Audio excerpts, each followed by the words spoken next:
ये है ना हम लोग का 5वां चैप्टर है ये, इक्विलिब्रियम ऑफ फोर्सेस। ये लिखिए पहले, उसके बाद फिर आप लोग को मैं बता रहा हूँ कि 5th चैप्टर क्या है। इससे पहले वाला चैप्टर बहुत छोटा था। लिखिए, ये खाता पेन लिखिए पहले लेकर के, एक न्यूमेरिकल भी करेंगे छोटा सा हम लोग, पढ़ने के बाद थोड़ा सा मजा आएगा, देखिएगा। इसमें एक ही हम लोग को ये पढ़ना है, थ्योरम पढ़ना है, लेमिस थ्योरम है, बहुत इंपॉर्टेंट है, क्वेश्चन आता है इससे, हर बार आता है एक एक क्वेश्चन,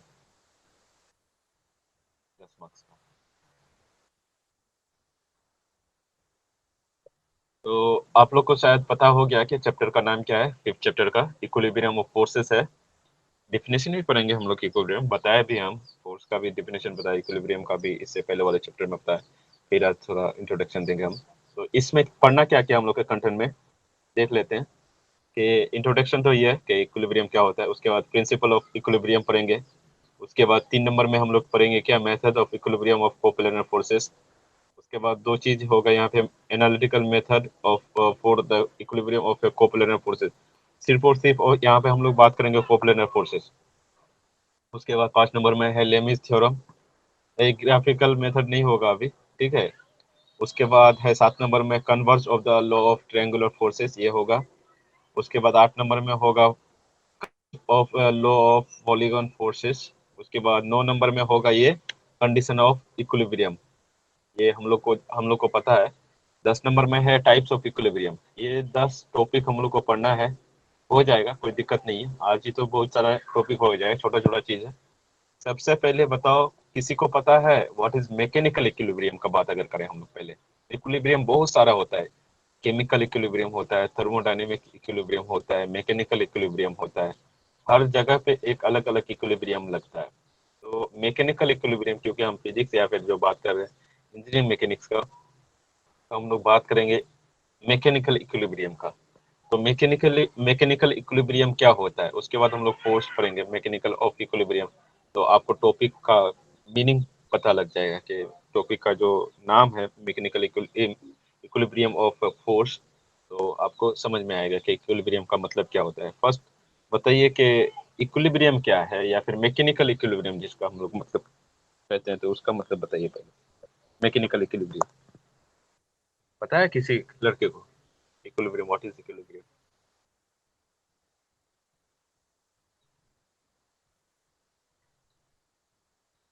नहीं पता? आवाज आ रही है ना?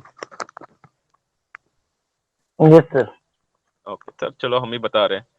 देखो, इक्विलिब्रियम का माने होता है कि अगर कोई भी, अगर मैकेनिकल इक्विलिब्रियम का बात करें, कोई भी बॉडी हो, मान लीजिए कोई भी एक ट्रक हो, कोई भी बस हो, कुछ भी हो, अगर उस पे फोर्स लग रहा हो, ऊपर से, नीचे से, दाएं से, बाएं से, किसी भी एक्सिस से, हम लोग अगर उसको एक्सिस का बात करें, एक्स वाई जेड, तीनों एक्सिस से जहां से भी फोर्स लग रहा हो, और उस फोर्स का समेशन करके अगर 0 हो जाए, टोटल फोर्स का मतलब जितना ऊपर से लग रहा है उतना नीचे से लग रहा होगा, तो क्या हुआ, मेरा वाई एक्सिस में फोर्स क्या हो गया, 0 हो गया। सिमिलरली अगर जितना बाएं की तरफ से लग रहा है उतना ही अगर दाएं की तरफ से लग रहा है, तो क्या होगा, वो समेशन करके, आप लोग को पता है कि अगर हम लोग लेफ्ट साइड में पॉजिटिव पकड़े तो राइट साइड में नेगेटिव होगा, या फिर राइट साइड में पॉजिटिव तो लेफ्ट साइड में नेगेटिव।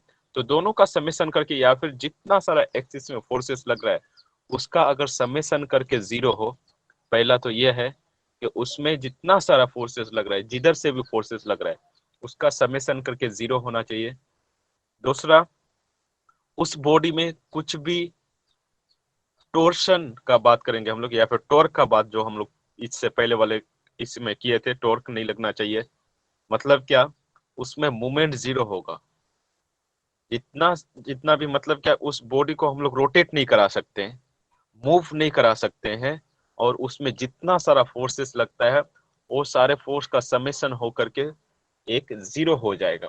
तो इक्विलिब्रियम का, इस मैकेनिकल इक्विलिब्रियम का मतलब क्या है, किसी भी बॉडी पे अगर फोर्सेस, सारे फोर्स का समेशन 0 हो, और बॉडी मूव ना करे, मतलब अनएक्सेलरेशन हो बॉडी का मूवमेंट के लिए, और उसमें कोई भी क्या नहीं हो, रोटेशन नहीं हो, बॉडी अगर उसी पोजीशन पे हो, तो उस पोजीशन को बॉडी का हम लोग मैकेनिकल इक्विलिब्रियम में कहेंगे।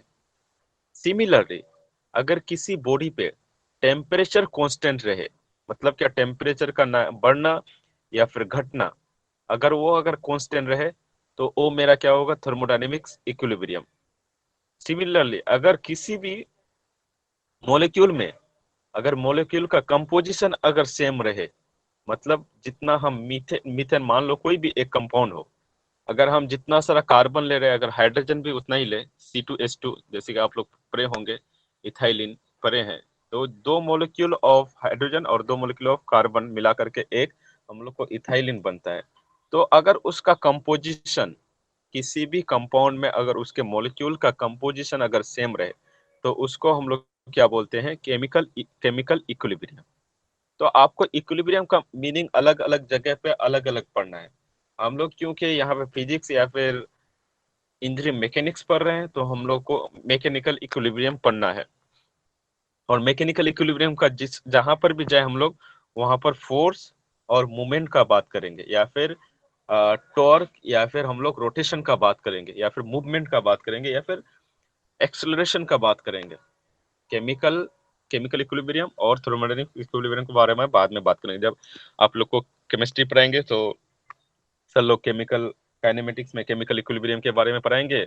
और जब आप लोग थर्मोडायनेमिक्स पढ़े तो फर्स्ट ईयर इसमें फर्स्ट लॉ ऑफ थर्मोडायनेमिक्स में आप लोग को बढ़िया से, जीरो लॉ ऑफ थर्मोडायनेमिक्स में बढ़िया से पढ़ाया जाएगा। तो आपको अभी क्या पढ़ना है, मैकेनिकल इक्विलिब्रियम में। मैकेनिकल इक्विलिब्रियम का मतलब ये होता है कि एक ऐसा बॉडी जिसपे summation of all the forces equals to zero हो, और summation of all the movements equals to zero हो, मतलब उस बॉडी में ना मोशन होगा और ना ही उस बॉडी को हम लोग रोटेट करा सकते हैं। ठीक है, तो बॉडी एक स्टैटिक पोजीशन में रहेगा। इतना समझ में आया, बताओ। यस। तो ये इंट्रोडक्शन था छोटा सा। ओके, तो हम लोग चलते हैं नेक्स्ट में। यहाँ पे मैं लिख भी दिया लास्ट में कि इक्विलिब्रियम कंडीशन क्या क्या होता है, ये सारा चीज के देयर टू, ये लिखाए हुए हम कि इक्विलिब्रियम कंडीशन दो चीज हो रहा था हम लोग का, कंडीशन वन, कंडीशन टू, यही चीज हम लोग पढ़े थे। ये कंडीशन एक में लिखा हुआ था, यही सारा है कि दो to conditions of equilibrium must be imposed to ensure then an object remain in static equilibrium. Not only must the summation of all the forces acting upon the object be zero, but the summation of all the torque acting upon the object must also be zero. मतलब क्या है कि किसी भी body को static equilibrium हो या rotational equilibrium हो, उसको सेटिस्फाई करने के लिए हमको दो कंडीशन हमेशा लगाना है। पहला क्या है, किसी भी एक्सिस में, किसी भी एक्सिस का बात कर रहे हैं तो हम लोग अगर 2D का बात करें तो एक्स वाई, और अगर 3D का बात करें तो हम लोग जेड एक्सिस को भी इंक्लूड करेंगे। मतलब क्या, हम लोग जैसे कर रहे थे 2D के लिए, हम लोग 2D ही पढ़ेंगे। तो 2D का अगर बात करें तो summation of all the forces in the direction of x करके जीरो करना है आपको, और summation of all the forces in the direction of y करके जीरो करना है। अगर वो कंडीशन अगर ये हो रहा है, अप्लीकेबल हो रहा है, तो वो बॉडी उस समय पे क्या होगा, एक इक्विलिब्रियम कंडीशन पे होगा, कंडीशन में रहेगा। सिमिलरली एक और कंडीशन को आपको अप्लाई करना है, क्या उसमें मूवमेंट या टॉर्क लग रहा है, और अगर टॉर्क लग रहा है, क्या उस टॉर्क को समेशन करके, क्योंकि हम लोग टॉर्क एक वेक्टर क्वांटिटी है, क्लॉकवाइज एंटी क्लॉकवाइज करेंगे तो वो नेगेटिव पॉजिटिव होकर के जीरो में भी समेशन करके जीरो हो सकता है। तो सारे फोर्स को समेशन करके जीरो होना है। सेकंड कंडीशन क्या, टॉर्क का सारे समेशन करके उसमें भी जीरो होना है, तब जाकर के हम लोग का क्या होगा, एक बॉडी को स्टैटिक इक्विलिब्रियम में हम लोग बोल सकते हैं। इतना शायद समझ में आना चाहिए, क्योंकि ये चीज हम बहुत पहले से ही बोल रहे हैं। तो आज का जो टॉपिक है हम लोग का यही है कि इक्विलिब्रियम क्या होता है, ये चीज हम लोग का लिखा हुआ है कि the forces which bring the set of forces in equilibrium is called equilibrium, as a matter of fact that the equilibrium is equal to the resultant force in magnitude but opposite in direction। ये आपको उतना important नहीं है। यहाँ पे एक थोड़ा सा इम्पोर्टेंट है कि प्रिंसिपल ऑफ इक्विलिब्रियम क्या होता है। आवाज आ रही है ना? हेलो।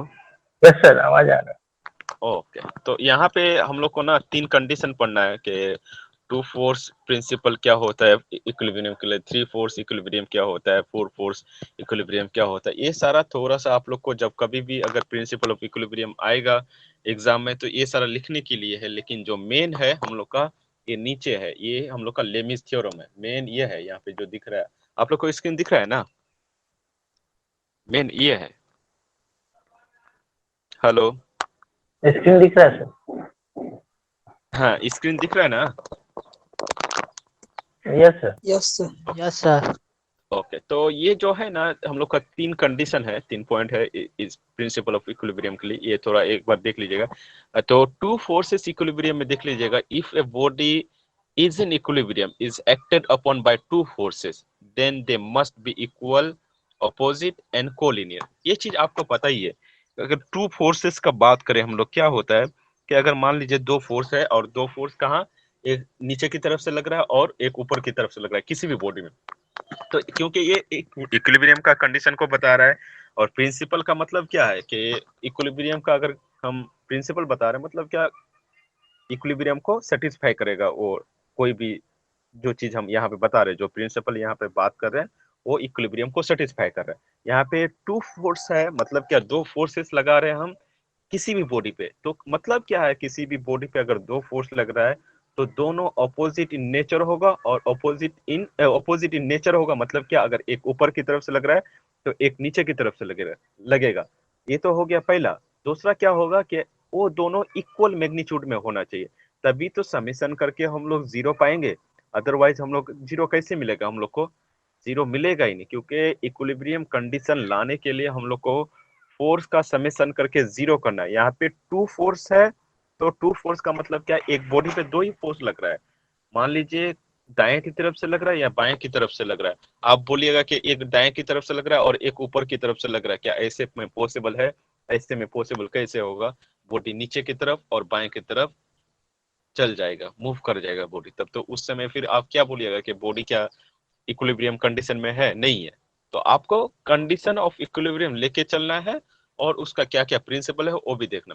2 नंबर में क्या है कि थ्री फोर्सेस प्रिंसिपल। अब क्या है, इसमें 3 फोर्स लगेगा, और उस 3 फोर्स को मिला करके हमेशा वो समेशन जब करेंगे जीरो होगा। मान लीजिए, एक सपोज कर लीजिए कि ऊपर की तरफ से 2 फोर्स लग रहा है, नीचे की तरफ ऊपर से लगा रहे हैं, एक 2 न्यूटन का, एक और 1 न्यूटन का नीचे की तरफ। और क्या हो गया, दोनों को समेशन, दोनों को प्लस करेंगे क्योंकि नीचे की तरफ लग रहा है, 3 न्यूटन हो जाएगा। उसके बाद क्या कर रहे हैं हम, एक ऊपर की तरफ फोर्स लगा रहे हैं बॉडी को, टोटल उसका फोर्स क्या है, 3 न्यूटन। तो देखिएगा जब समेशन करिएगा आप, तो एक 3 न्यूटन ऊपर की तरफ फोर्स लग रहा था, और दो फोर्स मेरा नीचे की तरफ लगा रहे हैं, एक 1 न्यूटन का और एक 2 न्यूटन का। तो देखिएगा प्लस माइनस करके ऊपर वाला जब लग रहा था माइनस लेंगे, ऊपर वाले को प्लस, नीचे वाले को माइनस जब करेंगे समेशन करके, देखिएगा कि वो जीरो आएगा। यही है कि 3 फोर्स लगा रहे हैं, हो सकता है 2 ऊपर की तरफ लग रहा हो, एक नीचे की तरफ, अगर उसका मैग्नीट्यूड इक्वल हो करके, या फिर मैग्नीट्यूड और डायरेक्शन को देखते हुए अगर समेशन करके हम उस फोर्स को जीरो बना पा रहे हैं, तो वो किसका प्रिंसिपल होगा, एक इक्विलिब्रियम कंडीशन का प्रिंसिपल होगा। तो सेकंड पॉइंट मेरा यही था कि थ्री फोर्स प्रिंसिपल क्या है, if a body is in equilibrium is acted upon by three forces, then resultant of any two forces must be equal and opposite and collinear with the third force। ये चीज आपको पता होना चाहिए, क्योंकि अगर जब तक अगर तीसरा फोर्स का ऑपोजिट और इक्वल मैग्नीट्यूड में नहीं होगा, तो वो कैंसिल आउट कैसे होगा, कैसे जीरो होगा। अगर मान लीजिए हम लोग क्या कंडीशन पकड़े थे कि ऊपर की तरफ पॉजिटिव पकड़ते हैं, नीचे की तरफ नेगेटिव, तो ऊपर वाला टोटल फोर्स जो लग रहा था मेरा, दो फोर्स अगर ऊपर लगा रहा है, तो जो नीचे की तरफ लग रहा था एक फोर्स, दोनों का क्या होना चाहिए, मैग्नीट्यूड बराबर होना चाहिए। सेंस ऑफ मतलब क्या है, डायरेक्शन ऑफ द सेंस अलग है, लेकिन मैग्नीट्यूड में तो बराबर होना चाहिए, तभी तो कैंसिल आउट होकर के जीरो होगा, प्लस माइनस होकर के। यही बात कह रहा है। सिमिलरली 4 नंबर में क्या है, फोर्स प्रिंसिपल। अब क्या है, 4 फोर्स लगेगा। मान लीजिए 3 फोर्स नीचे की तरफ से लगा दीजिए, ऊपर की तरफ से 2 फोर्स लगा, या फिर ऊपर की तरफ से 2 फोर्स लगाइए, 2 फोर्स नीचे की तरफ से लगाइए, आपको जैसे लगाना हो लगाइए। लेकिन क्या होना चाहिए, आप जब समेशन करके जीरो करेंगे, वो फोर्स क्या होना चाहिए, आपको जीरो आना चाहिए, अदरवाइज ये प्रिंसिपल ऑफ इक्विलिब्रियम कंडीशन नहीं कहलाएगा। यही कहता है 3 number, if a body in equilibrium is acted upon by four forces, then the resultant of two forces must be equal and opposite and collinear of the resultant of two of the other two forces। मतलब यही है कि दो दो force को अलग मान लिया है, आप एक और तीन भी मान सकेंगे, टोटल 4 है आपके पास, एक तीन का पेयर हो सकता है या फिर दो दो का पेयर हो सकता है। तो जब दो दो का पेयर बनाइएगा तो दोनों का मान लीजिए दो दो का क्या है, एक एक न्यूटन का है, एक 4 न्यूटन का, 5 न्यूटन हो गया। एक दूसरा फोर्स को क्या, दो दूसरा पेयर को क्या मानिए, 2 और 3 में तोड़ दीजिएगा। किसी भी आपको कैसे भी पकड़िए, समेशन करके आपको जीरो लाना है। ऊपर नीचे खाली डायरेक्शन चेंज कर दीजिएगा, मैग्नीट्यूड को सेम रखिएगा। ये चीज समझ में आने की आया कि नहीं बताइए, बोलिए। Yes sir. ये कंडीशन था, ये सारा चीज आप लोग को शायद आना चाहिए, कुछ है ही नहीं इसमें बेसिक चीज। तो जो बेसिक चीज है अभी हम लोग पढ़ेंगे क्या, वो है लेमिस थ्योरम, जो इम्पोर्टेंट है हम लोग के लिए। उसी में सारा ये बनेगा। विशाल समझ में आ रहा है? रुद्र प्रताप, आवाज आ रही है ना? Yes sir. Yes sir. चलो यस सर। चलो, लिखना है क्या या स्क्रीनशॉट लेना है आप लोग को? क्या करना है बताइए, इसको स्क्रीनशॉट लीजिएगा क्योंकि हम लोग न्यूमेरिकल करेंगे। देखिए ये यस सब्जेक्ट ही न्यूमेरिकल का है, ठीक है, न्यूमेरिकल में ना ज्यादा ध्यान दीजिएगा। तो इसका स्क्रीनशॉट ले लीजिए आप लोग, थोड़ा हम बढ़ा दे रहे हैं इसको बढ़िया से। एक स्क्रीनशॉट ले लीजिए, घर पे लिख लीजिएगा आप लोग, या फिर मैं इसको ये कर दूंगा आप लोगों को। ये ले लीजिए स्क्रीनशॉट, न्यूमेरिकल करेंगे फिर हम लोग इसके बाद। ज्यादा समझ में आया? और सर पीडीएफ भेज दीजिएगा थोड़ा, ठीक है, पिछले भेज सब दें, मिला नहीं। भेज दें, भेज दें, भेज दें। क्या है ना, ये हम लोग का न्यूमेरिकल ये है ना, इसी वजह से पीडीएफ देखे ना हमको नहीं लग रहा आप लोग से ज्यादा फायदे है। हम देखना, हम कभी भी अगर न्यूमेरिकल करवाएंगे, ऐसा नहीं कि तुम लोग बैठे रहो फिर हम खाली अकेले न्यूमेरिकल करवा दे। उससे क्या होगा ना, सिर्फ ना आपका फायदा होगा ना मेरा फायदा, मेरा टाइम का लॉस होगा और आपका कुछ फायदा भी नहीं होगा। तो हम न्यूमेरिकल में क्या करते हैं ना, कि अगर हम मान लीजिए न्यूमेरिकल आपके हाथ से करवाएं तो आपको समझ में ज्यादा आएगा। इस वजह से हम हमेशा बोलते हैं कि आप लोग ना खाता पेन और कैलकुलेटर लेके बैठिएगा। तो ये क्या है, अभी हम 10 मिनट में थ्योरी पढ़ा देंगे, फिर उसके बाद जो मेरा मेन टॉपिक है वो लेमिस थ्योरम, उसमें न्यूमेरिकल है, एक हम बढ़िया से न्यूमेरिकल भी करके लेके आए हैं। तो वो करना है हम लोग को, जो मेन है फोकसली वो हम लोग को खाता में जब तक लिखिएगा नहीं वो कर नहीं पाइएगा। न्यूमेरिकल में ये हम ठोक के बता दे रहे हैं कि आज ही कि आप 100 बार हम बता दें एक न्यूमेरिकल को, आप जब तक खुद ट्राई नहीं करिएगा तब तक आप सीखिएगा नहीं। ये भी पहुंच जाएगा, कोई दिक्कत नहीं। देखिए अब क्या है ना कि method for the equilibrium of coplanar force, coplanar force बताना पड़ेगा क्या। को का मतलब क्या होता है, सेम प्लेन का, प्लेन का मतलब क्या है, प्लेन, सेम प्लेन में फोर्स लगेगा, ठीक है। ये नहीं ना बताना यस पड़ेगा सर। कोप्लानर फोर्सेस क्या नो होता है। Sir. No no sir. Sir. वो आना चाहिए आप लोग, ठीक है। Ishika, yes sir. पढ़ाई करना है थोड़ा बहुत, बहुत पूजा अभी आप लोग का तो मेन पूजा ही है, 20 तारीख को है ना छठ पूजा। हाँ सर।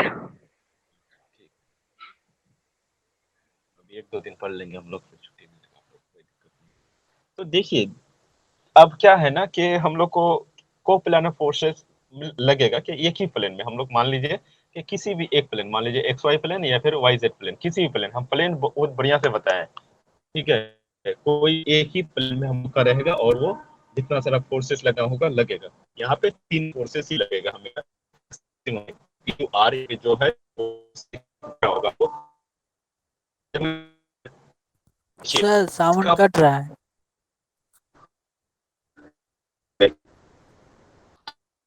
क्या, सर साउंड नहीं आ रहा है कुछ।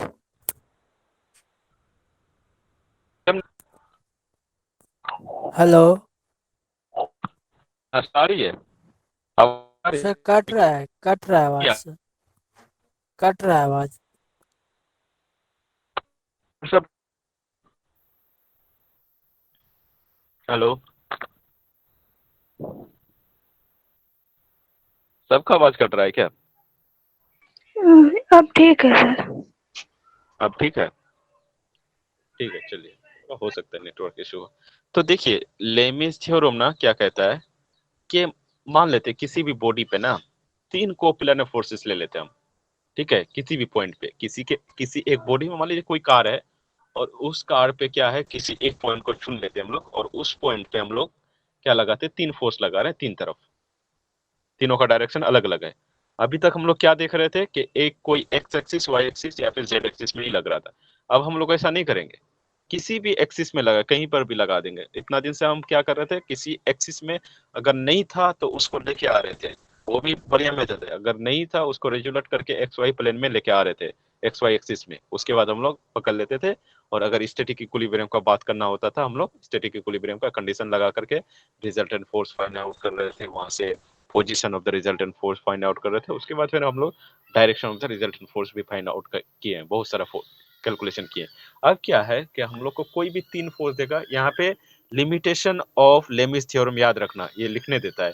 ये क्या है, ये सिर्फ और सिर्फ इसमें तीन फोर्सेस के लिए एप्लीकेबल है, दो फोर्सेस के लिए एप्लीकेबल नहीं है, एक के लिए भी नहीं है, तीन चार के लिए भी नहीं है, पांच के लिए नहीं। ये सिर्फ और सिर्फ कितने के लिए एप्लीकेबल है, तीन फोर्स के लिए एप्लीकेबल है। पहला कंडीशन ये है। सेकंड कंडीशन क्या होगा, बहुत इंपॉर्टेंट है, ये सिर्फ और सिर्फ कोप्लेनर फोर्सेस के लिए ही एप्लीकेबल है, ये चीज याद रखिएगा। पहला कंडीशन है कि इसके लिए तीन फोर्सेस चाहिए। यहाँ पे हम दिखाए हुए हैं फिगर में, देखिएगा राइट साइड में, फिगर 5.1 में हम लिखे हुए हैं लेमिस थ्योरम, जहाँ पे पी क्यू आर तीनों फोर्स है मेरा। ये F1 F2 F3 भी लिख सकते हैं, उसमें कोई दिक्कत नहीं, आपको जैसा लिखना होगा वैसे लिखेगा। क्या है पहला कंडीशन के तीन ही फोर्स के लिए हमेशा ये एप्लीकेबल है, दो के लिए नहीं है, चार के लिए, पांच के लिए भी नहीं है, मोर देन थ्री के लिए नहीं, एग्जैक्ट थ्री के लिए एप्लीकेबल है। सेकंड पॉइंट क्या है, ये हमेशा तीनों जो होगा कोप्लेनर फोर्सेस होगा। ठीक है, अगर एक ही पॉइंट पे एक्ट कर रहा है तो क्या होगा, लीनियर भी होगा, कोलिनियर भी होगा, एक्टिंग एट ए पॉइंट। तो तीन कंडीशन याद रखना है आपको, तीन फोर्स लगेगा और वो तीनों फोर्स कोप्लेनर होगा, साथ साथ कोलिनियर होगा। आवाज आ रही है? Yes sir. कंडीशन कंडीशन बताओ Yes, एक बार इसी का, तीनों कंडीशन बताना, क्या क्या कंडीशन बताया लेमिस थ्योरम का। सर एक ही पॉइंट पे लगेगा तीनों फोर्स। तीन फोर्स लगेगा पहला कंडीशन। यस सर, वो पहला कोप्लानर फोर्स। कोप्लेनर होगा, दूसरा कंडीशन, और एक सर कोलिनियर। एक कोलिनियर collinear. एक पॉइंट को पे लगेगा तीनों हाँ फोर्स। हाँ हाँ हाँ, एक ही पे, ठीक है। तो ये तीनों ना ऑब्जेक्टिव में आ जाता है, आप लोग को आज जैसा नहीं होगा, कल अगर यूनिवर्सिटी एग्जाम लेगी तो आपको पता लगेगा, ठीक है। और इसमें लिखने भी देता है, तो आप लोग का प्रूफ है नहीं, सिर्फ और सिर्फ ये आपका थ्योरम है। तो थ्योरम क्या कहता है, थ्योरम और लॉ में डिफरेंस पता पता करिएगा, ठीक है। थ्योरम क्या है कि वो प्रैक्टिकली प्रूफ नहीं है, मतलब वो थियोरेटिकली प्रूफ है, ये चीज याद रखिएगा। थ्योरम कब बोलते हैं कि वो कैलकुलेटिवली वो प्रूफ है, बट थियोरेटिकली जिसको हम लोग बोलते हैं, लेकिन वो हम लोग का प्रैक्टिकली प्रूफ नहीं है।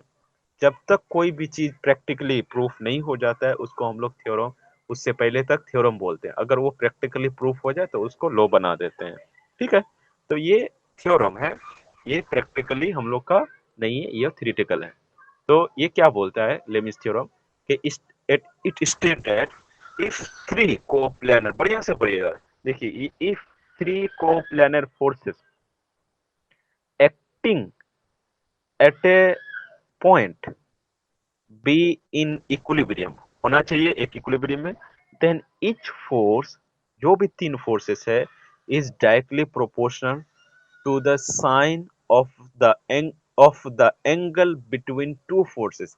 ये इस चीज का मीनिंग हम बता रहे हैं कि जो उसका जो फोर्स होगा ना, हमेशा क्या होगा कि वो जो साइन का डायरेक्टली प्रोपोर्शनल होगा, साइन ऑफ एंगल मतलब क्या, साइन थीटा का डायरेक्टली प्रोपोर्शनल होगा। हम बता रहे हैं कैसे होगा कि कोई भी फोर्स लग रहा, वो क्या होगा, तीन फोर्स अगर मेरा किसी भी पॉइंट पे, किसी एक पॉइंट का बात करें, किसी एक सिंगल पॉइंट पे अगर लग रहा हो, और वो तीनों फोर्स अगर मेरा कोप्लेनर फोर्स लग रहा, कोप्लेनर फोर्स हो, तो जो सारा फोर्सेस है ना, तीनों फोर्स पी क्यू आर, किसी एक को पकड़ के हम बोल रहे हैं, तो तीनों फोर्स हमेशा क्या होगा, पी अगर मान लिया हम, पी फोर्स हमेशा क्या होगा, साइन थीटा के डायरेक्टली प्रोपोर्शनल होगा।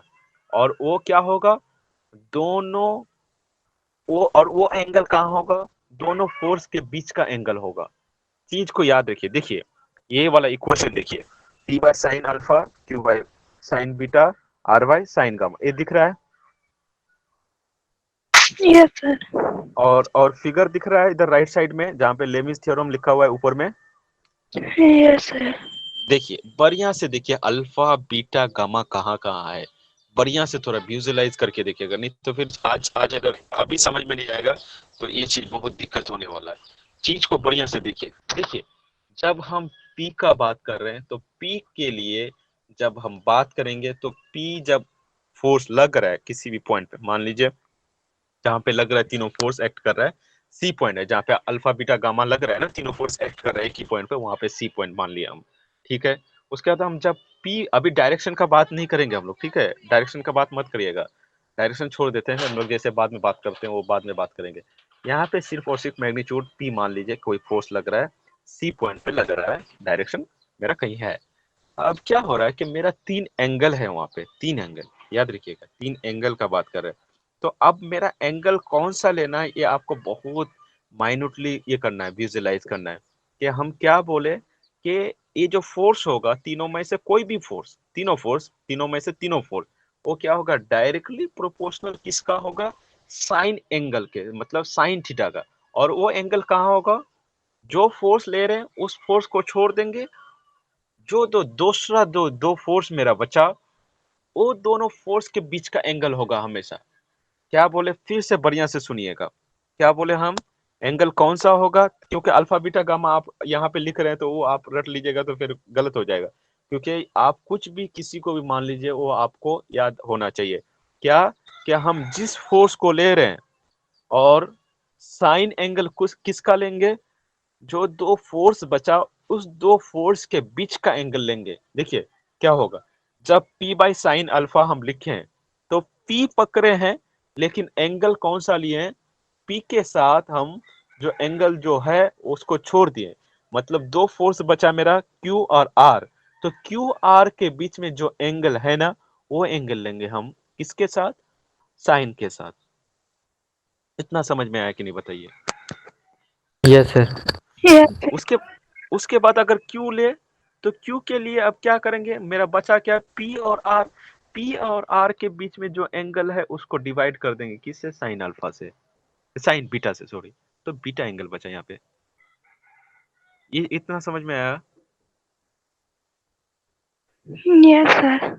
अब R के लिए बताइए, आप जब R फोर्स ले रहे हैं, सर पी और क्यू के बीच का एंगल हाँ क्या है वो, गामा। गामा। बस हो गया। उसके बाद इक्वल्स टू को डायरेक्टली प्रोपोर्शनल क्यों बोल रहा है यहाँ पे, मतलब डायरेक्टली प्रोपोर्शनल होगा नहीं, अगर मान लीजिए साइन अल्फा को अगर इक्वल्स टू करके के कर दीजिएगा, ठीक है, इक्वल्स टू करके मान लीजिए कोई भी कांस्टेंट है यहाँ पे तो के कर दीजिएगा, तो के इंटू साइन अल्फा, इधर से मान लीजिए p by sine alpha equals to k हो गया, तो क्या हो जाएगा, p is equal to sine alpha into k, मतलब क्या हो गया यहाँ पे, p is directly proportional to sine alpha. तो देखिएगा Q भी वहां पे सेम आएगा, Q is equal to sine alpha into k, directly proportional to sine alpha हो गया। ये चीज आपको आना चाहिए। तो ये क्या एक बार फिर से बताना पड़ेगा, किसी को पूछ लीजिए पहले, क्योंकि ये बहुत इंपॉर्टेंट है। जो फोर्स लीजिएगा उस फोर्स को रखिएगा ऊपर, नीचे क्या लिखना है आपको, वो दो फोर्स जो बचा उसके बीच में जो एंगल होगा उसको साइन के साथ लिखना है आपको, बस इतना सा काम करिए। ऊपर में जो एक फोर्स लीजिए, कोई भी एक फोर्स लीजिए, उसके बाद क्या कीजिए कि दो फोर्स और भी बचा, उस दो फोर्स के बीच में जो एंगल रहेगा उस एंगल को साइन के साथ डिवाइड करना है, उसी फोर्स को, जो फोर्स आप ले रहे हैं, पहले P ले रहे हैं तो बचा क्या, दो फोर्स Q और R, उसके बीच में एंगल क्या है, अल्फा है, तो उसको P के साथ क्या डिवाइड करना है, साइन अल्फा। जब आप Q ले रहे हैं तो बचा क्या, P और R, तो P और R के बीच में कौन सा एंगल है, बीटा एंगल है, तो Q को डिवाइड करना है साइन बीटा से। जब आप R ले रहे हैं तो P Q बचा, और P Q के बीच में एंगल कितना है, गामा है, तो R जब ले रहे हैं R को डिवाइड करना है साइन गामा के साथ। किसी को और कुछ कंफ्यूजन है लेमिस थ्योरम में बताइए? ये प्रूफ नहीं है आप लोग का, इसी वजह से मैं प्रूफ नहीं करवा रहा हूँ। अगर किसी को चाहिए होगा तो मेरे से व्हाट्सएप नंबर में मांग लीजिएगा। बहुत ईजी है, देखिए कैसे कैसे बनाया हुआ है, लैंप बनाया है एक 12 न्यूटन का फोर्स नीचे की तरफ लग रहा है, या फिर अगर आप वो वाला भी लिखना चाहते हैं तो लिख लीजिए, ये वाला लिख लीजिए, फिर हम बता रहे हैं, क्योंकि आपको क्वेश्चन भी लिखना है पूरा। लिख रहे हैं ना, लिखिए, टेंशन नहीं लेना, हम फिर बता दे रहे हैं, बहुत इजी से बताएंगे।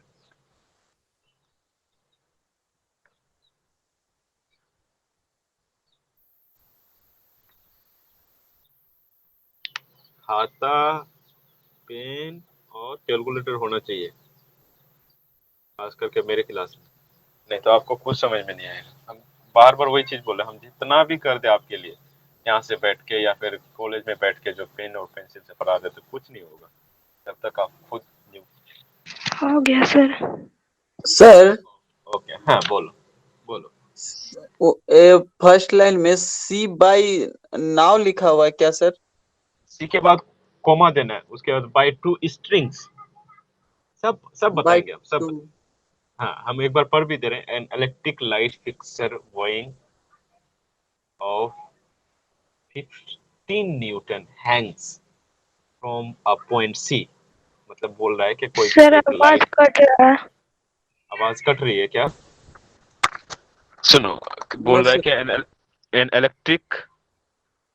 N electric light fixer weighing 15 newton hangs from a point C by 2 strings AC and BC, दो जगह पे हैंग किया हुआ है AC and BC।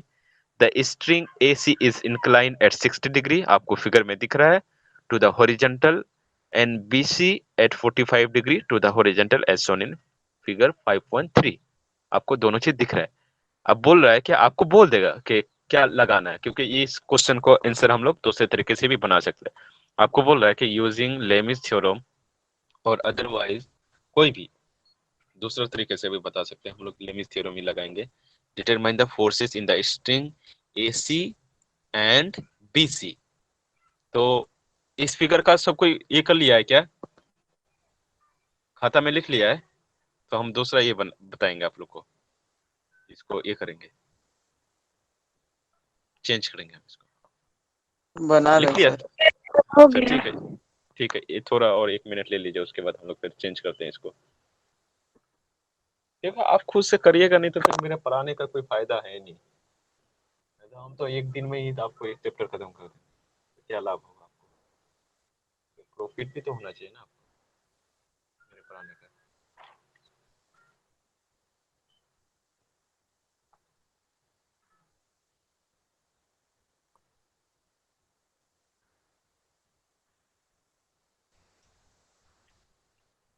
इजी है ये चैप्टर, बहुत इजी है,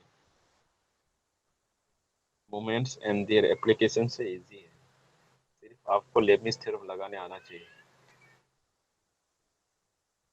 हो गया? क्लास में ये यस क्वेश्चन खत्म करना है, यस सर। ये क्वेश्चन खत्म करना है।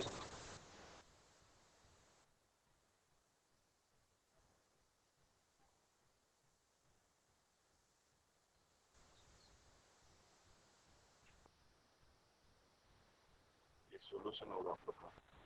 ये फिगर मेरा एक्चुअली ऐसा है, ठीक है, ये फिगर आपका एक्चुअली ऐसा है। हम भी तो बनाया ऐसे, एकदम साफ सुथरा करके आपको एग्जाम में लिखना है, ऐसा नहीं कि बेढंगा की तरफ लिखना है खाता, नहीं तो देगा नहीं आपको, ऐसे लिखना है आपको भी बढ़िया से एकदम। देखिए अब क्वेश्चन क्या है लिखा हुआ, क्वेश्चन आप लोग लिख चुके हैं, लिखे हैं तो सभी को कि बाकी है अभी? हेलो, लिख लिए सर। अच्छा चलो, देखो अब क्या है ना, हम पॉइंट नहीं दिए हैं, सिर्फ एक ही पॉइंट दे रहे हैं कि तीनों फोर जहाँ पे दिख रहा है। लाल पॉइंट से क्या है, जो सब नहीं दिया हुआ है, जो हम कैलकुलेट किए लाल पॉइंट से वो सारा किए, और जो दिया हुआ है फिगर में वो ब्लू पेन से किए हुए हैं हम। ठीक है, तो आपको लाल पेन इस वजह से किए हैं कि आपको दिखेगा कि हम कैलकुलेट कैसे किए हैं। देखिए आपको ब्लू पेन से आपको दिख रहा है, एक बार बढ़िया से फिगर को देखिए। अब कह रहा है कि कोई भी एक बल्ब है जिसका वेट कितना है, नीचे की तरफ लग रहा है मेरा सी पॉइंट से 15 न्यूटन, मतलब 15 न्यूटन फोर्स कोई भी तार है, और वो दो तार कहाँ से लगाया हुआ है, एक मेरा है T2 जहाँ पे हम बोले हैं, T2 को मान लीजिए फोर्स 2 मान लीजिए, और एक T1 जो है फोर्स 1। हम टी माने, फोर्स 1 भी मान सकते हैं आप, जैसे हम बनाए वैसे बना लीजिएगा आप लोग भी। उसके बाद जो ब्लू पेन से देखिएगा, मेरा एक 45 डिग्री एंगल बनाया हुआ है, मान लीजिए उस पॉइंट को ए मान लीजिए 45 डिग्री है, और एक रेड से 45 डिग्री है, वो आपको ध्यान नहीं देना। आपको राइट साइड में देखिएगा कि आपको 60 डिग्री एंगल ओ भी दिया हुआ है, ठीक है। उसके बाद सी पॉइंट पे आइएगा, सी पॉइंट पे देखिएगा कि नीचे की तरफ हम क्या दिए हैं, एक 15 न्यूटन फोर्स लगाए हैं। यही चीज इतना ही फिगर में दिया हुआ था। उसके बाद बाकी बात छोड़ दीजिए, अभी क्या दिया हुआ है वो फिर हम लोग बात करेंगे। तो हम लोग को क्या करना है कि ये जो T1 फोर्स है और T2 फोर्स है, क्या था कि the calculate the force by using Lami's theorem in the string AC and BC। मतलब क्या कि T1 कैलकुलेट करना था, कितना फोर्स लग रहा था, मतलब फोर्स 1, और T2 फोर्स 2 कैलकुलेट करना था। तो अब क्या है, क्या यहाँ पे हम लोग लेमिस थ्योरम लगा सकते हैं। लेमिस थ्योरम का मतलब क्या था कि तीनों फोर्स किसी एक पॉइंट पे लगेगा। कहाँ पे लग रहा है तीनों फोर्स, बताओ पहले, सभी को ही बोलना। हेलो, सी पे। सर सी सी पॉइंट पे। पे। हाँ, तीनों पॉइंट का एक पॉइंट्स। कोलिनियर हमको निकालना है, ठीक है। तो सी पॉइंट पे, वेरी गुड, सी पॉइंट पे लग रहा है। उसके बाद नेक्स्ट काम क्या है हम लोग को, क्या तीनों एक ही प्लेन में ही होगा, क्योंकि एक्स वाई कुछ बोला नहीं है कि 3D प्लेन में 2D प्लेन में कुछ बोला नहीं है, तो वो कोप्लेनर ही है, अपने आप मान लेना, क्योंकि वहां पे बोल दिया है कि लेमिस थ्योरम लगा तो कोप्लेनर ही होगा। नेक्स्ट हम लोग का क्या काम क्या है कि वो जो तीनों फोर्स है ना, उसके बीच का एंगल को कैलकुलेट करना है, बस और कुछ नहीं। काम यहाँ पे यही है और कुछ है ही नहीं, कि एंगल आप कैसे कैलकुलेट कर सकते हो इसके, इस तीनों फोर्स के बीच में। ये जो अल्फा बीटा हम लिखे हैं ना, और एक तो मेरा 75 निकल चुका है, वो इजी हो जाएगा, कैसे निकलेगा वो हम बता रहे हैं, आप लोग को दिक्कत नहीं है। ये जो अल्फा बीटा या फिर गामा जो हम लोग का था ना, वही कैलकुलेट करने में यहाँ पे लग जाएगा। क्या है, अब हम लोग जाते हैं आस्ते आस्ते से एंगल कैलकुलेट करने। देखिए, जहाँ पे 45 डिग्री ग्रीन वाला है, तो एक एक्स एक्सिस में है, एक वाई एक्सिस में, नीचे की तरफ से एक्स एक्सिस वाले में देखिएगा एक लाइन लाइन खींच दिए, उसका मतलब है वो फिक्स्ड है, वो हॉरिजॉन्टल एक्सिस में। और एक नीचे की तरफ देखिएगा एकदम वर्टिकली डाउनवर्ड किए हैं लाइन, और एक लाइन है T1 का, उसके बीच का एंगल कितना है, 45 डिग्री। तो वर्टिकल एक्सिस और हॉरिजॉन्टल एक्सिस हमेशा कितना डिग्री एंगल में कट करता है, 90 डिग्री। तो पूरा एंगल 90 डिग्री है, तो 45 इधर है, तो बचा कितना, 45। ये आ जाना चाहिए ना वो वाला एंगल 45 डिग्री। कैसे है वो, समझ में आया, बताओ। Hello, yes sir. No sir. No कौन बोल रहा है, वो माइक ऑन रखना।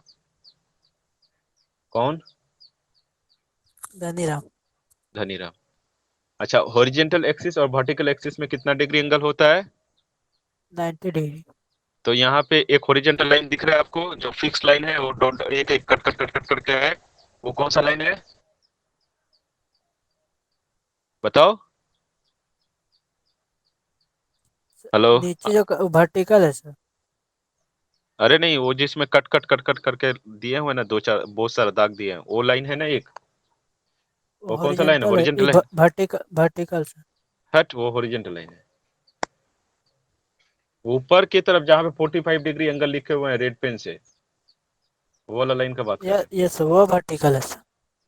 फिर वर्टिकल का बात कर रहे हैं हम, हॉरिजॉन्टल का बात कर रहे हैं, वर्टिकल का। तुमको हॉरिजॉन्टल और वर्टिकल का मतलब पता है, पहले ये बताओ। Yes sir, yes sir. X plane को हॉरिजेंटल कहते हैं।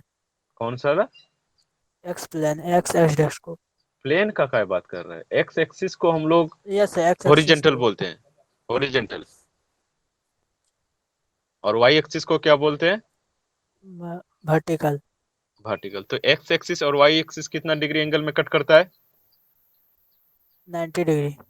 तो यहाँ पे दिख रहा है क्या, दो एक्सिस 45 डिग्री एंगल जहाँ पे है, वहां पे दिख रहा है कि एक पॉइंट है जहां पे दोनों एक्सिस कट कर रहा है। Yes sir. थोड़ा जल्दी जल्दी रिस्पॉन्स करना क्योंकि टाइम कम है। तो वहां पे दिख रहा है, और एक एंगल हम 45 डिग्री दे दिए, तो दूसरा एंगल कितना बचा, और 90 में 45 से सर। अगर 45 बच गया तो, अब 90 में से अगर 45 दे दिए तो बचा कितना। 45 सर। तो इसी वजह से हम रेड पेन से 45 डिग्री एंगल लिखे हैं। देखिएगा रेक्टेंगल के अंदर जो है ना, रेक्टेंगल क्या बोले, ट्रायंगल के अंदर हम जो लिखे हैं वो 45 डिग्री एंगल लिखे हैं, और एक एंगल कितना दिया हुआ है 60 डिग्री। राइट साइड में देखिए यस सर 60 डिग्री। ट्रायंगल का 60, एक एंगल 60 डिग्री हो गया, एक 45 डिग्री हो गया। तो सी पॉइंट पे आ जाइए, 75 क्यों आया? किसी भी ट्रायंगल का सारा इंटीरियर एंगल का समेशन करके कितना होता है बताइए पहले, किसी भी ट्रायंगल का 180 डिग्री। 180 180 डिग्री। तो दो एंगल हमको पता है 60 प्लस 45, तो क्या करेंगे माइनस 180 कर देंगे, 180 यस सर। तो नहीं आ जाएगा 75 थर्ड एंगल। Yes sir. बस, तो सी पॉइंट पे एक एंगल हमको मिल गया, दो कैलकुलेट करना है, इसी वजह से हम उसको अल्फा बीटा माने नहीं थे, बहुत इजी था उसको कैलकुलेट करने में। आपको कहाँ एंगल कैलकुलेट करना है ये चीज आना चाहिए। आपको एंगल कहाँ निकालना है, जहां पे तीनों फोर्स मर्ज करता है या फिर कोइंसाइड करता है तीनों फोर्स, वहां पे एंगल, तीनों फोर्स के बीच में अलग अलग से तीन एंगल चाहिए, तीन फोर्स और तीन एंगल चाहिए। तो मेरे पास तो एक फोर्स है, अब एंगल तीनों निकालना है। तो एक एंगल मेरा 75 निकल गया। किसी को दिक्कत है क्या इस 75 कैसे आया ये वाला, कैसे अप्रोच करना है ये नो सर। आपको आना चाहिए। ये न्यूमेरिकल का मतलब ये है कि आपको अप्रोच आना चाहिए कि आपको फर्स्ट कैसे कैलकुलेशन करना है, कैसे नहीं करना है, नहीं तो आपको फिर बहुत दिक्कत होने वाली है। ठीक है, इतना तक आ गया आप लोग को? बताइए, इतना तक किसी को दिक्कत है क्या, बताइए। No sir. No sir. No no sir. Sir. Okay, हाँ उसके सर। बाद ना, हाँ ठीक है, उसके बाद ना हम क्या किए, देखिए सी पॉइंट पे देखिएगा, बढ़िया से सी पॉइंट पे देखिए। अब हम क्या किए, एक line co dot dot dot dot करके नीचे की तरफ ला दिए, दिख रहा है रेड रेड में? Yes sir. Okay. Yes sir. क्या है ना, कोई भी एंगल वाला, हम एक चीज पढ़ाए थे कई दिन पहले, पैरेलल लाइन का कंडीशन, यहाँ पर भी थोड़ा सा वही कॉन्सेप्ट लगेगा। कोई भी एंगल, कोई भी लाइन अगर किसी एंगल से नीचे की तरफ या ऊपर की तरफ कहीं भी जाए, किसी भी एक्सिस से, वो अगर एक स्ट्रेट लाइन है, तो जहां से स्टार्ट हुआ वो एंडिंग पॉइंट या किसी भी पॉइंट पे उतना ही डिग्री एंगल बनाएगा उस एक्सिस के साथ। क्या बोले, बढ़िया से सुनिएगा, हम हमेशा इसी वजह से बोल रहे हैं कि हम कोई भी ऐसा फालतू नहीं बोलते कि आपको कोई भी चीज इंपॉर्टेंट नहीं हो। तो यहाँ पे आपको क्या है कि जितना डिग्री एंगल से वो लाइन इंक्लाइन था, एक्स एक्सिस से हो या वाई एक्सिस से, वो लाइन हमेशा उस एक्सिस से उतना ही डिग्री क्या रहेगा, इंक्लाइन रहेगा, अप टू जहां तक हम लोग टिल द एंड, जहां तक हम लोग देख पाते हैं उस लाइन को। तो हम क्या किए, हमको तो लास्ट तक जाना नहीं है, हमको सी पॉइंट पे ही रहना है, तो हम उस लाइन को थोड़ा एक्सटेंड कर दिए। उसके बाद हम क्या किए, फाइंड आउट किए, देखिएगा क्या फाइंड आउट किया हम, कि वही लाइन को जब एक्सटेंड कर रहे थे, उसके बाद हम क्या कि नीचे की तरफ ये जो 15 न्यूटन लग रहा है, ये क्या है, वर्टिकली डाउनवर्ड। उसके बाद वहां ऊपर की तरफ लेफ्ट साइड में देखिएगा, वो जो 45 डिग्री ग्रीन वाला दिख रहा है ना, पहला वाला, वो क्या था, वाई एक्सिस के साथ वो लंबा वाला लाइन जो है ना, डॉट डॉट वाला पूरा लाइन जो है, वो कितना डिग्री वाई एक्सिस से बना रहा था, 45 डिग्री एंगल बना रहा था। तो क्या ये मेरा, ये जो 15 न्यूटन वाला जो वाई एक्सिस का, डाउनवर्ड वाई एक्सिस का जो लाइन है, क्या वो जो डॉट डॉट वाला लाइन जा रहा है वो 45 डिग्री एंगल बनाएगा? इतना तक बोलो पहले, बोलो। हेलो। जी सर। और सबको, यस सर। Yes sir. और इशिका, इशिका यस सर। समझ में आया 45 डिग्री कैसे आया? फिर एक बार रिपीट कर रहा हूँ, बढ़िया से माथा में घुसा लीजिए आप लोग, नहीं तो फिर आप लोग ना फिर बहुत गलती करते हैं। क्या बोल रहे, कोई भी एक अगर स्ट्रेट लाइन का हम बात कर रहे हैं, याद रखिए, कोई भी लाइन अगर बात करें तो हम स्ट्रेट लाइन, लाइन कर्व को भी एक लाइन बोल सकते हैं जब एक पॉइंट हो, तो वो बात नहीं करेंगे। कोई भी अगर स्ट्रेट लाइन हो, किसी भी एक्सिस से वो जितना डिग्री एंगल वो स्टार्टिंग में बनाएगा, मान लीजिए वाई एक्सिस से यहाँ पे 45 डिग्री एंगल बना रहा है, ग्रीन वाले के साथ हम वाई एक्सिस के साथ बना रहे हैं, बता रहे हैं, तो वो हर एक पॉइंट पे वाई एक्सिस के साथ वही एंगल बनाएगा, अदरवाइज वो स्ट्रेट लाइन नहीं होगा, वो टेढ़ा मेढ़ा हो जाएगा। तो आपका यही कंडीशन हम सी पॉइंट पे लगा दिए कि उस एक्सिस को थोड़ा एक्सटेंड कर दिए, और उसके बाद हमको क्या कर दिए, वो वाला थोड़ा सा 45 डिग्री हमको मिल गया। उसके बाद क्या करना है आपको, किसी भी लाइन का 180 डिग्री कितना होता है आपको पता है ना? कि जहां से स्टार्ट किए फिर से उसको घुमा करके वहां लाएंगे, तो एक हाफ रोटेशन, 1/2 रोटेशन 180 डिग्री कहां तक का, एक लाइन का कहां से कहां तक हो रहा है पता है ना आपको? हेलो। जी सर। तो ये जो लाइन है ना मेरा, ये डॉट डॉट लाइन है जो जहां से 75, याद रखिएगा, जहां से 75 स्टार्ट हो रहा है, तो वहां पे क्या करेंगे हम लोग, लास्ट तक अगर लेके आए लाइन जहां पे डॉट डॉट खत्म हो रहा है, तो वो मेरा 180 डिग्री होगा। ठीक है। Yes sir. उसके बाद आपको आपको अल्फा कैसे कैलकुलेट करना है, अगर हम वो जो 75, मान लीजिए अगर वो 75 plus 75 minus 45 degree plus alpha is equal to 180 degree होगा क्या, बढ़िया से समझो तो। अगर हम क्या किए, 75 minus 45 plus alpha is equal to 180 degree होगा कि नहीं, पहले ये चीज बताओ। क्या बोल रहे हैं, बढ़िया से सुनो। 75, ठीक है, minus 45 degree plus alpha is equal to 180 degree होगा कि नहीं। क्या किए हम, 75 को ये किया प्लस किए, प्लस अल्फा यस किए, सर। और वो जो यस जितना सर। माइनस 45 डिग्री कर देना वो 180 डिग्री होगा, होगा कि नहीं। ये खाता में लिखिए आप लोग, यस ये सर। 75 प्लस अल्फा माइनस 45, जो मेरा ज्यादा था वो पूरा एक स्ट्रेट लाइन से उसको हम बात दे दिए, तो क्या वो होना चाहिए 180 डिग्री। तो यहाँ से हम निकाल सकते हैं कि alpha is equal to 180 minus 75 plus 45 degree. तो अल्फा का वैल्यू कितना आ गया मेरा यहाँ पर, 150। अल्फा समझ में आया कि नहीं, पहले ये चीज बताइए आप लोग। Yes sir. यस कैसे सर। किए, कैसे किए समझ में आया। 75 लिए किसी भी लाइन का एक स्टार्टिंग पॉइंट से किसी भी एक एंगल अगर पूरा लेना है, या फिर मान लीजिए पॉजिटिव एक्स एक्सिस से वाई, पॉजिटिव एक्स एक्सिस से नेगेटिव एक्स एक्सिस के बीच में कितना डिग्री एंगल होता है, या फिर एक स्ट्रेट लाइन का पूरा एंगल कितना होता है, कोई बोल सकता है 0 डिग्री या फिर कोई बोल सकता है 180 डिग्री। अगर हम पॉजिटिव टू नेगेटिव जाएंगे तो मेरा कितना डिग्री होगा, 180 डिग्री होगा। यही चीज हम यहाँ पर बोल रहे हैं। अगर आप 75 का स्टार्टिंग पॉइंट से आप एंड पॉइंट का जहां पे डॉट डॉट आ रहा है, तो वो मेरा 180 डिग्री होगा। लेकिन हम तो फालतू अल्फा तो हम वहां तक नहीं लिए, अल्फा हम 15 न्यूटन तक लेना है आपको। आपको कहां तक लेना है अल्फा, एक फोर्स से दूसरा फोर्स के बीच में एंगल लेना है। देखिएगा हमेशा हम जो 75 लिए हैं T1 और T2 के बीच में लिए हैं, क्योंकि वो जो मेरा अल्फा बीटा गामा जो तीन एंगल था ना, तीनों एंगल क्या था, एक दूसरे के बीच में एंगल था। ये तो मेरा फोर्स लाइन है ना, हम तो ये ड्रॉ किए हैं, ये जो डॉट डॉट वाला लाइन है ये तो एक फोर्स लाइन है, ये तो कोई लाइन है नहीं। हम तो क्या एंगल कैलकुलेशन के लिए आपको सुविधा के लिए हम किए था, नहीं तो हम तो डायरेक्ट कर सकते थे। ये तो हम अपना सुविधा, आप लोग का सुविधा के लिए किए हैं। तो क्या किए हैं कि 180 डिग्री में जितना ज्यादा हो रहा था 45 उसको माइनस कर दिए। क्या किया हम कि 75 plus alpha minus 45 equals to 180 degree होना चाहिए। वहां से अल्फा कैलकुलेट कर लीजिए, कितना आएगा आपका 150 डिग्री। इसमें किसी को दिक्कत है क्या बताइए? नहीं तो मैथ वाले सर से पूछ लीजिए, ये मैथ है। आ रही है समझ में, आया इसका बताओ पहले। Yes yes sir. Yes okay, sir. तो अब बीटा आप बताइए, बीटा आप लोग कर सकते हैं कि नहीं? बीटा नहीं बता सकते आप लोग?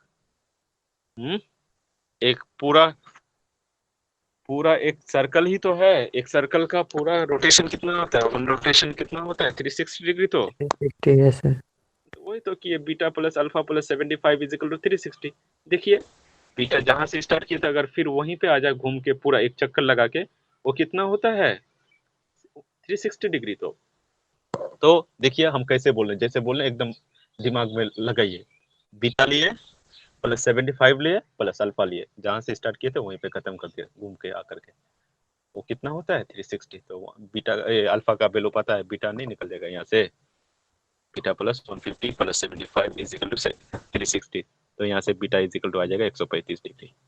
इतना बताओ, इतना समझ में आया कि नहीं पहले बताओ, उसके बाद तो लिमिट से बहुत इजी। Yes sir. और यस सर, कौन आगे ये सर। यस सर अच्छा, हाँ बोलो।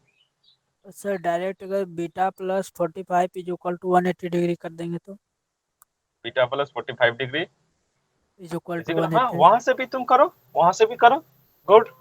वहां से भी तुम कर सकता है, काहे नहीं कर सकता है। उसके बाद के 180 डिग्री माइनस 45 डिग्री क्या हो जाएगा, 135 एकदम। Yes sir. वही तो बोल रहे हैं, तुम्हारा अप्रोच क्या है वो तुमको बताएगा कि तुम कैसे फास्ट कैलकुलेशन, अभी तो फास्ट का हम नहीं बता रहे हैं, इसी वजह से आपका अप्रोच आना चाहिए कैसे कर रहे हैं, ठीक है। समझ में आया हर चीज। आप वैसे भी कर सकते हो। कौन बोल रहा है बताओ। धनीराम। गुड, ठीक है। लड़की लोग को समझ में आया। वो लोग तो हंसता को लोग है, कुछ समझ में नहीं पता नहीं वो लोग को समझ में आ रहा है कि सुन नहीं पा रहा है, उनको तो नहीं पता। इसी का तुमको समझ में आ रहा है। Yes sir. ओके, अब तो कुछ है नहीं ना, अब तो कुछ है नहीं, अब तो क्वेश्चन हम लोग का खत्म हो गया। अब हम लोग from Lami's theorem we can write, ठीक है। हम लिखे हैं क्या। अब मान लीजिए, देखिए हम क्या क्या बोले थे लेमीज थ्योरम को। जिस फोर्स को लिखेंगे उसके नीचे में किसका साइन के साथ एंगल लिखेंगे, तो जो दो फोर्स बचा उसके बीच का एंगल लिखेंगे। तो हम 15 ले रहे हैं, ठीक है, 15 लिए। बचा कौन कौन सा फोर्स बताओ धनीराम, पहले जिसका नाम पूछेंगे वही बताएगा। हम 15 लिख लिए, बचा कौन कौन दो फोर्स, T1 और T2। T1 और T2, उसी के बीच का एंगल लेंगे हम यस सर, 75 डिग्री। 75 डिग्री। तो डिवाइडेड बाय 75 डिग्री कर दिया, 15 डिवाइडेड बाय 75 डिग्री। रुको, कौन था, विशाल। जी सर। T1 ले लिए हम, अब बचा कौन कौन सा फोर्स। सर 15 और T2।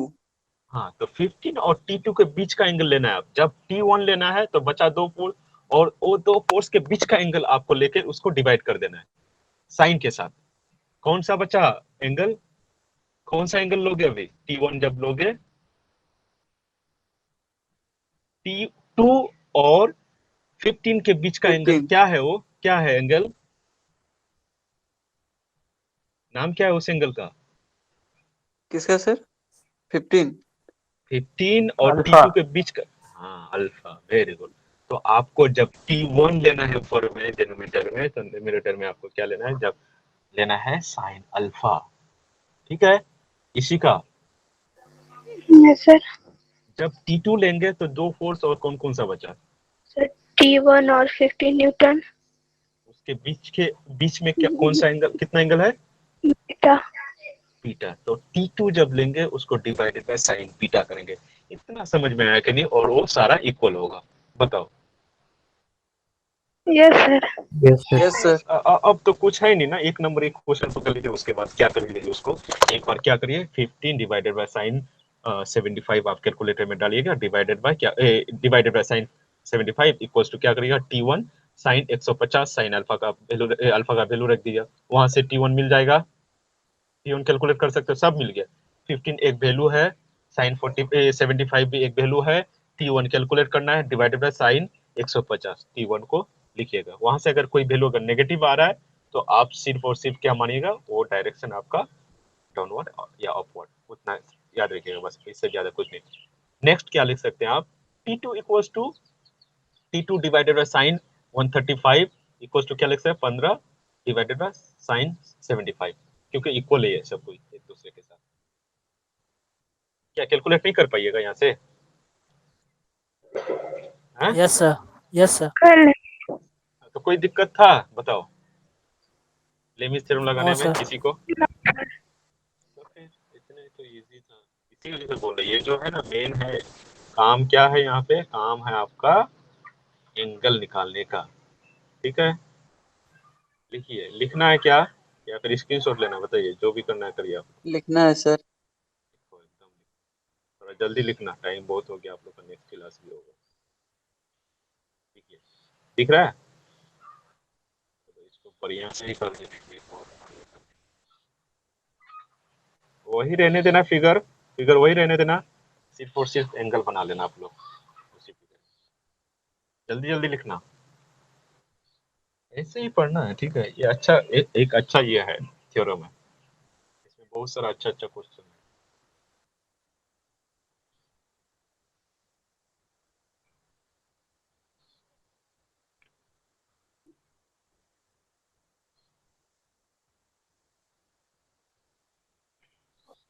सर हो गया। सबका हो गया क्या,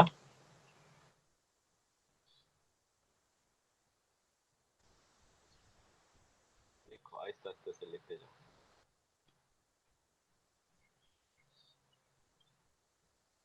पढ़ाई वढ़ाई करना है, ठीक है, नहीं तो फिर होगा नहीं, न्यूमेरिकल खास करके नहीं होगा, तो बता रहे हैं आप लोग फिर पीछे रह जाइए।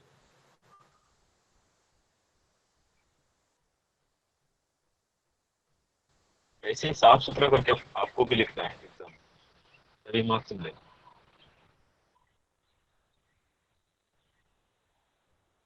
खाता भी देखेंगे आप लोग का कैसे लिखते हैं, व्हाट्सएप में सेंड करिएगा तो सब कोई अपना अपना खाता, नंबर है मेरा